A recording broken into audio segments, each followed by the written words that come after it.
लग रही थी। ऐसा नहीं है, इसके मुंह से शराब की स्मेल भी आ रही थी।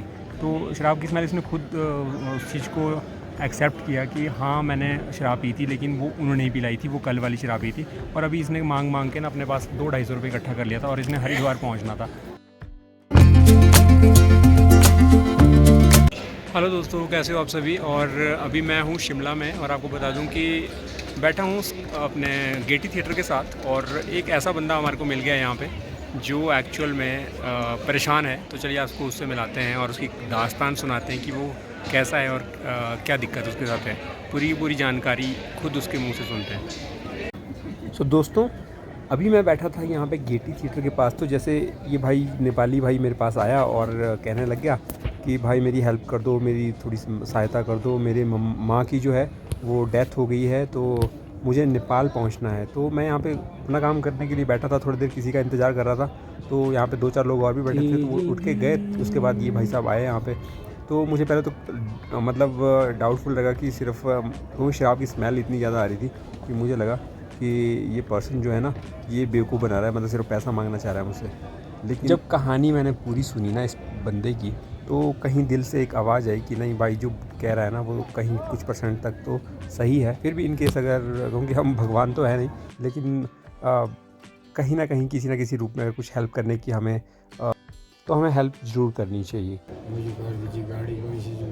भाई देखिए, ये इनकी गाड़ी जाती है, पर ये बोल रहे हैं कि अभी आजकल में तो नहीं जा रही कोई गाड़ी। और नहीं, ये तो हरिद्वार और तो भाई अब देखो बात करके लगेगा ना पता। भाई ऐसा कौन इतना पता करके रखता है कि वैसे जाती है। बसें तो रोज़ जाती है, पर बस में भी मेरे ख्याल से कितना किराया लगता है यहाँ से? हरिद्वार के तो लगता है यहाँ से पहले आधे समय तो 500 लिया था 3 महीने पहले। रुपये तक लगता है 1150 रुपये। 1150? हाँ जी, वहाँ हरिद्वार का 1150 में मैं शिमला तक आया बॉर्डर से। 3 महीने पहले की बात है। उतना ही लगना, 1200-1300 रुपये यहाँ से नेपाल पहुँच जाएगा।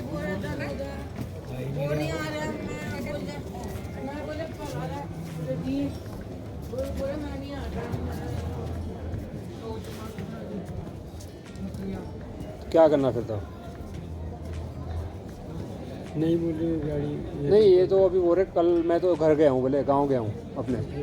गांव से अभी आएंगे, परसों चौथ तक आएंगे, तो उसके बाद पता लगेगा गाड़ी का जाने का कि नहीं जाएगी नहीं जाएगी। ऐसा नहीं, जो यहाँ नीचे से ना बस स्टैंड, जो नया बस स्टैंड है ना, नया बस स्टैंड पता है? नया बस स्टैंड यहाँ पे, पुराना बस स्टैंड पता है नीचे यहाँ पे, और रोड में पहुँच के नीचे इधर है। आया पहले शिमला में? आया था भाजी, वहाँ बस स्टैंड तो है, इधर भी है, एक नीचे जाके भी है। हाँ, नया बस स्टैंड है वो। तो उस बस स्टैंड में तो बसें ही मिलेगी ना, पर उस वाले रोड में ऊपर अगर वहाँ खड़ा रहेगा तो वहाँ से ट्रक जाते हैं रोज़, ठीक है, नीचे की तरफ जाते हैं, पर वो दिल्ली वाले ट्रक होते हैं, पंजाब वाले। तो अब पंजाब थोड़ा जाना, तुम्हें दिल्ली थोड़ा जाना है, दिल्ली से दूर पड़ेगा तेरे को, वहाँ से हो जाएगा, किराया भी ज़्यादा लगेगा। वो दिल्ली को तो ले जाएंगे नीचे, या चंडीगढ़ तक भी ले जाएंगे वो, और चंडीगढ़ से तेरे को उल्टा पड़ेगा। तेरे को तो इधर, तेरे को पता कहाँ उतरना, पर तेरे को रास्ते का भी पता नहीं ना, लिख के दे दूँ तेरे को, पर तेरे को पता नहीं लगेगा फिर भी नहीं। पर मैं उस पेन भी नहीं है ना, तेरे को उतरना पड़ेगा सोलन में। पता है सोलन का? सोलन, हाँ जी सोलन तो पता है। हाँ, तो यहाँ से जाएगा ना जो ट्रक, उसको बोला मेरे को सोलन में उतार दे, ठीक है। अगर तू उसको ये बोलेगा ना कि मैंने हरिद्वार जाना है, तो वो खुद ही उतार देगा तेरे को सोलन में, ठीक है। और सोलन से तेरे को दूसरी गाड़ी मिल जाएगी, ट्रक मिल जाएगा वहाँ से, जो अंदर उधर को जाता है हरिद्वार की तरफ को। पर एक ही ट्रक तो तेरे को मिलेगा नहीं यहाँ से, क्योंकि हरिद्वार की तरफ ना कोई गाड़ी ट्रक नहीं जाते, बहुत कम जाते हैं ट्रक। जो भी ट्रक जाते हैं वो ही जाते हैं दूसरे वाले।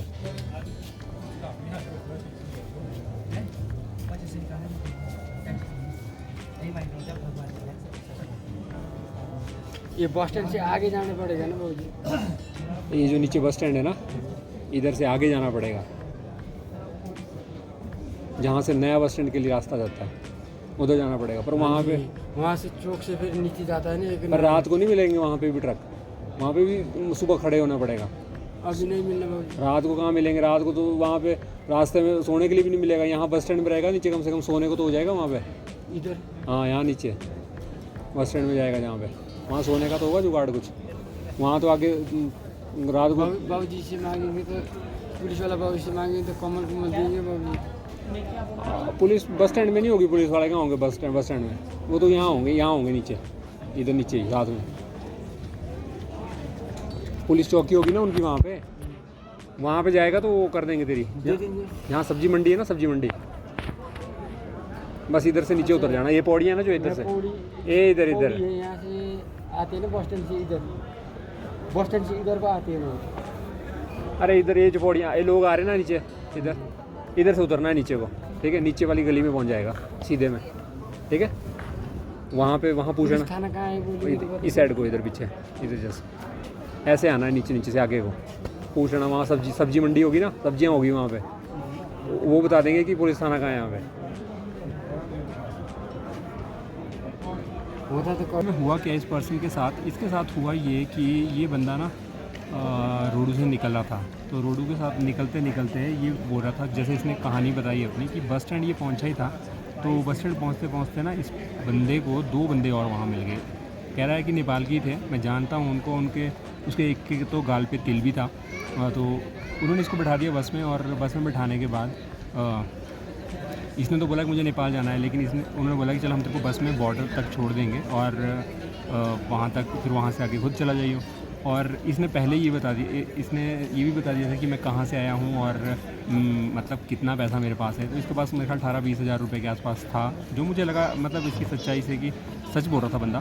तो 18,000 रुपये इसके पास था, लेकिन उसके बाद हुआ क्या कि उन लोगों को जब पता लगा ना इसके बारे में कि इसके पास 18,000 रुपये है, तो उन्होंने इसका टिकट भी ले लिया और हार्ड कोटी तक टिकट लेने के बाद वहीं पे उतर गए। और इसको कुछ बोल रहा था कि फ्रूटी फ्राटी टाइप में कुछ ऐसा मिला के दे दिया जूस में, जिसमें स्ट्रॉ लगी होती है कुछ इस तरीके से। तो वो लगने के बाद पिलाने के बाद इसको आ गई वहाँ पे 3-3:30 बजे के आसपास, 3-3:30 बजे के आसपास इसको बेहोश हो गया। और ये बोल रहा था कि मेरे को रात को कम से कम 2-2:30 बजे के आसपास जाग आई है, मतलब मेरी आंखें खुली है। तो सोच सकते हैं आप कि बंदे के पास जो मेरा बैग था, मेरा आधार कार्ड था, मेरा पैन कार्ड था, वो सारा का सारा, मतलब जो भी इसके पास थे डॉक्यूमेंट्स वेरिफिकेशंस के, वो सारे के सारे वो लेके चला गया। कई बार ना लोगों के साथ इस तरह की घटनाएं हो जाती है कि मुझे इसकी कहानी सुन के ना थोड़ी रियलिटी लग रही थी। ऐसा नहीं है, इसके मुंह से शराब की स्मेल भी आ रही थी, तो शराब की स्मेल इसने खुद उस चीज़ को एक्सेप्ट किया कि हाँ मैंने शराब पी थी, लेकिन वो उन्होंने नहीं पिलाई थी, वो कल वाली शराब पी थी। और अभी इसने मांग के ना अपने पास 200-250 रुपये इकट्ठा कर लिया था, और इसने हरिद्वार पहुंचना था। तो अभी हरिद्वार पहुंचना और फिर वहाँ से नेपाल पहुंचना, तो मेरे हिसाब से टाइम तो लग ही जाना। यहाँ से लेकर वहाँ तक का जो मैंने किराया कंफर्म किया वो 1300-1400 रुपये के आसपास तो इसका किराया लगना ही लगना है यहाँ से। तो मुझे लगता है कि मैंने वैसे 1-2 जगह ट्रांसपोर्टर से भी बात करी कि यहाँ से कोई गाड़ी जाती तो नहीं है, लेकिन उन्होंने बोला कि गाड़ी जाती है लेकिन गाड़ी का टाइमिंग फ़िक्स नहीं रहता है। तो मैंने इसको एक राय दी कि यहाँ पे शिमला में बस स्टैंड में चला जाए, वहाँ पे कुछ ना कुछ ऑप्शन मिल जाएगा, या फिर जो इधर लोअर बाज़ार में जो पुलिस चौकी है वहाँ चले जा, वहाँ पे तेरे को रात को ठहरने के लिए तो कुछ ना कुछ मिल ही जाएगा। तो मॉर्निंग में यहाँ से ट्रांसपोर्ट्स की गाड़ियाँ जाती है, तो वो कुछ ना कुछ इसकी हेल्प कर देंगे यहाँ से सोलन तक, और सोलन से फिर हरिद्वार के लिए।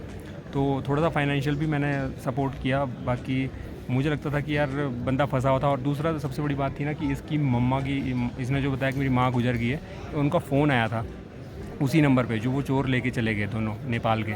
अब पता नहीं सच्चाई क्या थी और क्या नहीं था, पर मुझे लगा कि इसकी हेल्प करनी चाहिए, तो थोड़ी बहुत ही मैंने हेल्प कर दी। और मुझे लगा कि इससे इसका थोड़ा सा सपोर्ट हो जाएगा और घर पहुंच जाएगा, क्योंकि इसके पास कुछ भी नहीं था। इसके पास सिर्फ शूज़ पहने हुए थे अपने हाथ में, और इसके अलावा इसके पास कुछ भी नहीं था, ना तो बैग था और ना ही पैसे। इसके पास मेरे ख्याल 250-300 रुपये जो मैंने देखे, वो 300 रुपये के आसपास ही था इसके पास। तो चलिए दोस्तों, वीडियो कैसा लगा आपको?